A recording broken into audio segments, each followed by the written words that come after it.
मोर की शिकायत की कहानी। एक बार एक मोर था जो बहुत सुंदर था, उसके पंख बेहद खूबसूरत थे। एक दिन खूब झमझम बारिश हुई और मोर नाचने लगा। नाचते हुए वह अपनी खूबसूरती को निहार रहा था, पर अचानक उसका ध्यान उसकी आवाज पर गया, जो कि बेहद बेसुरा और कठोर था। इस बात का एहसास होते ही वह बेहद उदास हो गया और उसके आंखों में आंसू आ गए। तभी अचानक उसे एक कोयल गाती हुए सुनाई दी। कोयल की मधुर आवाज को सुनकर मोर को उसकी कमी एक बार फिर एहसास हुआ। वह सोचने लगा कि भगवान ने उसे सुंदरता तो दी, पर बेसुरा क्यों बनाया।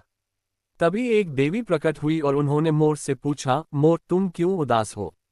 मोर ने देवी से अपनी कठोर आवाज के बारे में शिकायत की और उनसे पूछा, कोयल की आवाज इतनी मीठी है पर मेरी क्यों नहीं, इसलिए मैं दुखी हूँ। अब मोर की बात सुनकर देवी ने समझाया, भगवान के द्वारा सभी का हिस्सा निर्धारित है, हर जीव अपने तरीके से खास होता है। भगवान ने उन्हें अलग अलग बनाया है और वे एक निश्चित काम के लिए हैं। उन्होंने मोर को सुंदरता दी, शेर को ताकत और कोयल को मीठी आवाज। हमें भगवान के दिए इन उपहारों का सम्मान करना चाहिए और जितना है उतने में ही खुश रहना चाहिए। देवी की बातों को सुनकर मोर समझ गया कि दूसरों से तुलना नहीं करनी चाहिए, बल्कि खुद के हुनर की सराहना करनी चाहिए और उसे और निखारना चाहिए। मोर उस दिन समझा कि हर व्यक्ति किसी न किसी तरह से यूनिक होता है। शिक्षा, खुद को स्वीकार करना ही खुशी का पहला कदम है। जो कुछ भी आपके पास नहीं है उसके लिए दुखी होने के बजाय आपके पास जो है उसे स्वीकार करें।